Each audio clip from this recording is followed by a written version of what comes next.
Bronny, you got Rob Pelinka here, Coach Reddick. I think first and foremost, you've worked incredibly hard, man. You've put in a ton of work. And, you know, when we had lunch up at the facility for your workout, we talked about your work ethic, and that means a lot to us. I think second to that, you know, you're a player of high character and a person of high character, and that is valued at the Lakers. And so it's important for Coach Reddick and I to let you know those qualities really stand out.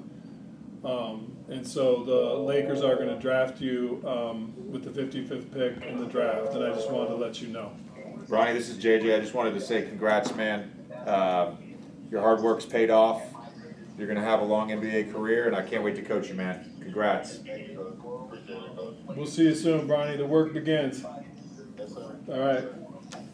With the 55th pick in the 2024 NBA draft, the Los Angeles Lakers select Bronny James. Got it. Confirming Bronny James. Great. Thanks, Chris. Thanks, Rob. All right. Goodbye. All right.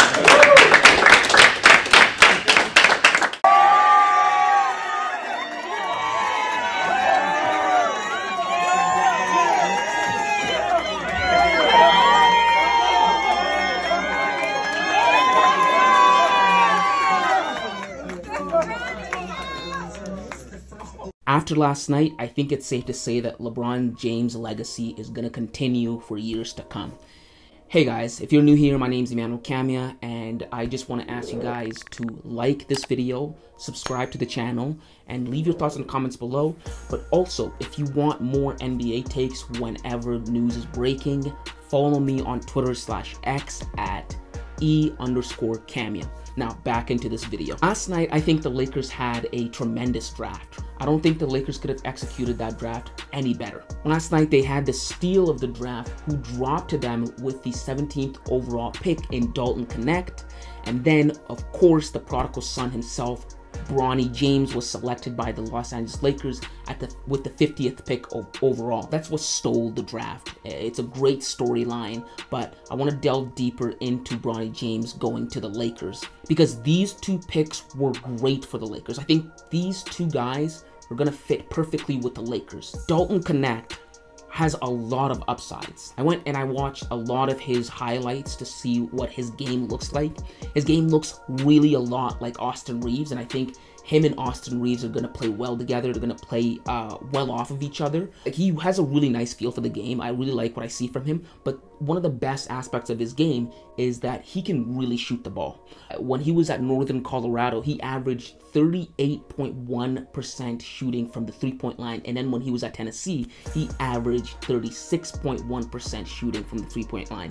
Even though I said I don't like JJ Reddick as the hire for the Lakers' new head coach, I think there's nobody better to coach Dalton Knect than JJ Reddick because JJ Reddick actually was also a shooter in his playing days in the NBA. He could really shoot the ball, and so I think if there's anyone that could teach Dalton how to play to that strength, it's JJ Reddick. And then there's Bronny James. Of course, let's get rid of the elephant in the room right away, the nepotism allegations. And yes, Bronny James is 100% a product of nepotism. But the thing is, I don't care. I don't care that Bronny James is a nepo baby.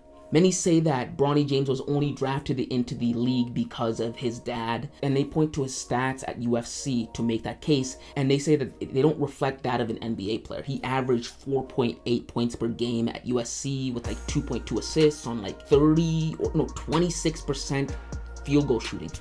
Wasn't a very good outing, and so people say his name, James Jr., LeBron James Jr., is the reason why he was drafted into the NBA. And to those people, I want to say you're partially correct. Bronny James was drafted to the Lakers because of LeBron James, but what you have to remember is there were other teams that, contrary to what people believe, that thought Bronny James was good enough to make the NBA. There were other teams that were asking for Bronny James to come work out for them, but his agent, Rich Paul, wouldn't let him do that. And then, during the draft last night, Bob Myers was reporting that Rich Paul, LeBron's agent, both LeBron and AD's agent, was calling GMs and telling them, do not draft Bronny James. He won't play for you. He's going to go play in Australia. and so leave him. The Lakers are going to draft him. So what does that say? That says there were GMs, scouts, NBA minds that legitimately thought, that do this for a living, that legitimately thought Bronny James has what it takes to make it to the NBA. So contrary to what Twitter, what everyone else is saying, there were legitimate minds of basketball that actually called the shots that thought that's not the case. So yeah, partially correct that he got to the Lakers because of LeBron James, because LeBron wanted to play with his son. But to say that he wouldn't have been able to get to the league, I think that's a stretch, because there were clear interests for Bronny James, and with good reason. Look, I think Bronny James has a lot of upsides too. Just like Dalton Knect, I think there's a lot of potential with Bronny James. And going back and watching his highlights, what are Bronny James' strengths? I think Bronny James' strength is that he's, like his dad, he's athletic. He can jump really high. He had, I think, the second highest vertical at the combines. But then his second strength is he's really good on defense. And I think that athleticism, those twitchy muscles, allows for him to be a really good perimeter defender. And that's what that really jumped out to me, watching his highlights and going back and seeing what he's good at. He's a really good perimeter defender, and I think that could be his bread and butter. If anything, and if he's gonna stay in this league, I think that could really be his bread and butter, the ability to defend on a perimeter really well. He's got active hands. He can get turnovers that turn into quick transition plays.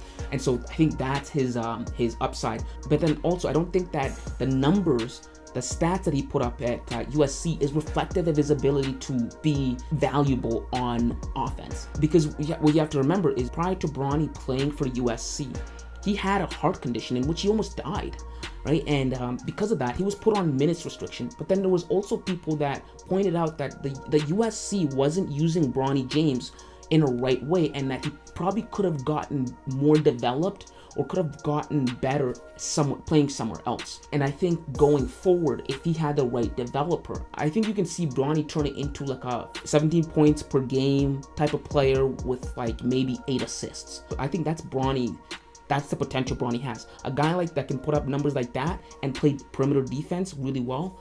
That's a good pick for 55 overall pick. And I think the person that's best suited to develop him into this player, this potential player, is of course his dad, who he's going to be playing with. That's the best person to learn basketball from, to be developed from. I think JJ Redick's going to be lenient enough to let LeBron, you know, coach Bronny James or teach Bronny James how he wants to. So I think I see a lot of potential, a lot of upside with Bronny James. His downsides are he's obviously not as big as we would like him to be, but I think he makes up for it with the work ethic, athleticism, and the development and the knowledge that he's going to be able to get from playing with his dad. So I really think these two picks were perfect for the Lakers. These two picks were great for the Lakers for post-LeBron, post-AD, when those two guys are gone. These guys are going to be the future of the Lakers. The Bronny pick works in a short term and the long term. In a short term, LeBron James finally gets to realize his dream of playing with his son, right? I think that's what LeBron wanted the most, and he actually gets to legitimately compete for a title with his son. Don't be surprised if next June, LeBron James is hoisting up the NBA championship and his son's right next to him. That would be a first for the NBA. And in the long term, when LeBron is gone, if he does a good enough job with Bronny James and Dalton Knect develops into a really good player, these two players could be real assets for the Lakers in the long run. So the Lakers get what they want, LeBron gets what he wants, Bronny gets to play in the NBA. I think it worked out perfectly for everyone, all the parties involved in here. And then, so I want to go back to the nepotism allegations and thing. Yes, Bronny James, the fact that his dad is LeBron James did help him get into the league. But I think what's going to help him stay in the league is his talent. But just because he's a nepotism baby doesn't mean it's a bad thing. There's nepotism all over in every industry. You can hear people on like Wall Street, oh, I'm gonna work at the hedge fund with my dad, or I work at my dad's company, or the mom pop shop like down the street. They have kids, their own kids working there, and they pass on the business to them. And so nepotism exists all over the place, right? A lot of times, a lot of people are successful not because of how good they are at what they do, but it's because of who they know, right? And so that's just part of the world, and people have to get over it. That's just the way it is. And I think this is great for LeBron James, helping your son get into the league, and then keeping the money in the family. But yeah, those are just my thoughts on the draft from last night. If you like this kind of content, again, make sure to leave a like, subscribe, and leave your thoughts in the comments below. Aside from that, thanks for watching.